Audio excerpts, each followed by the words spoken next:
Coffee is more than just a morning beverage. It's a global ritual. Every culture has its own way of brewing and enjoying it. From bustling cafes to quiet homes, coffee brings people together. The origin of coffee dates back to ancient Ethiopia, where legend says a goat herder named Kaldi discovered coffee beans after noticing his goats became energized. He tried the berries himself and felt the same effect. This sparked the beginning of coffee culture. From Ethiopia, coffee spread to Yemen, where Sufi monks used it to stay awake during prayers. The first known coffee houses appeared in 15th century Arabia. These became centers for conversation, music, and poetry. The term coffee comes from the Arabic word kahwa. It originally referred to wine, but over time it became associated with the energizing drink. The drink eventually moved into the Ottoman Empire, Persia, and beyond. By the 17th century, coffee had reached Europe, where it was met with both curiosity and, well, a fair bit of controversy. Some folks even called it the bitter invention of Satan. But eventually, it gained papal approval, and honestly, it became wildly popular. Coffee houses really flourished in places like Venice, Paris, and London, turning into lively spots for business, debate, and even, revolution. They were nicknamed penny universities because, for the price of a cup, anyone could join in on intellectual conversation. Coffee, in many ways, fueled the Age of Enlightenment. Coffee cultivation spread to tropical regions during the colonial period. Dutch traders brought coffee to Java in Indonesia, the French to the Caribbean, and the Portuguese to Brazil. It became, without a doubt, one of the world's most valuable crops.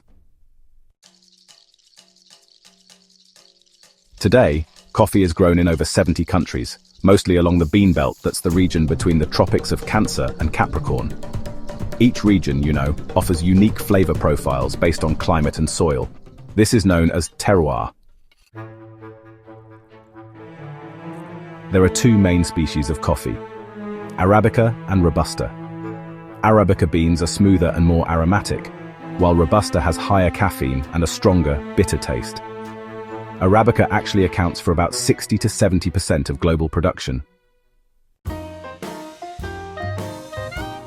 Liberica is a rare third type, mostly grown in the Philippines and parts of Africa. It has a smoky, woody taste and large beans. Though less common, it's gaining niche popularity.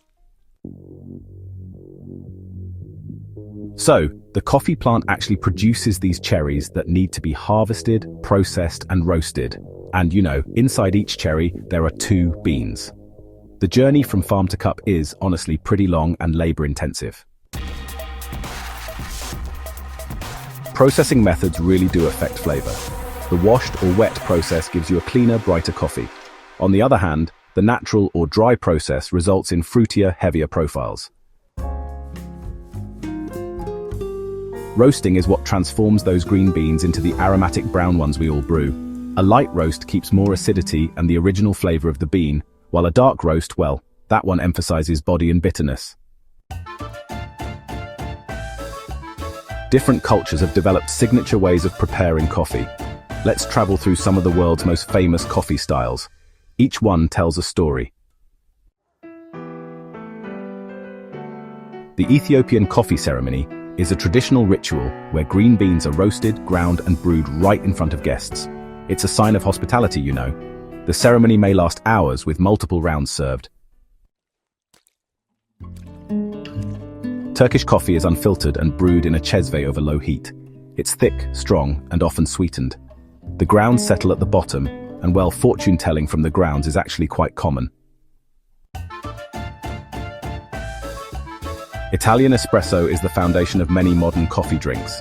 It's a small, intense shot served quickly. Italians often drink it standing at the bar.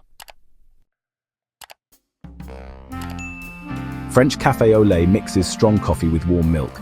It's commonly enjoyed with croissants in the morning. The French café culture, really values slow enjoyment and conversation.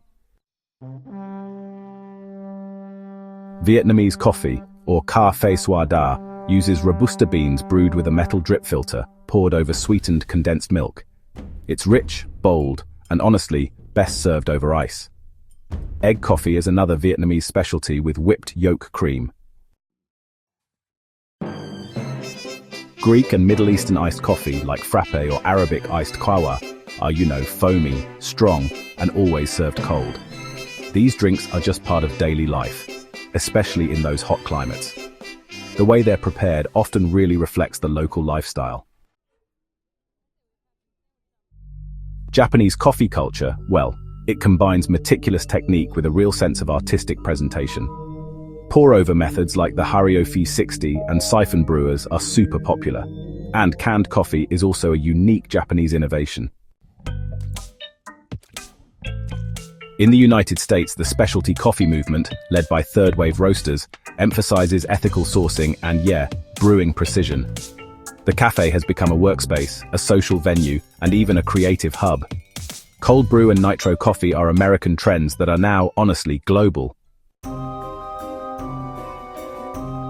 Brazil is the world's largest coffee producer. Coffee here is often brewed as Cafézinho, which is a small, sweetened cup served to guests.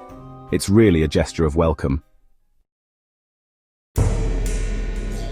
Indonesia, especially the islands of Java and Sumatra, is known for deep, earthy coffees. Kopi tubruk is a traditional unfiltered brew. Luwak coffee, made using beans eaten and digested by civets, is controversial, but, world famous. Mexico, Colombia, and Guatemala produce highly sought-after beans with chocolate and nutty flavors.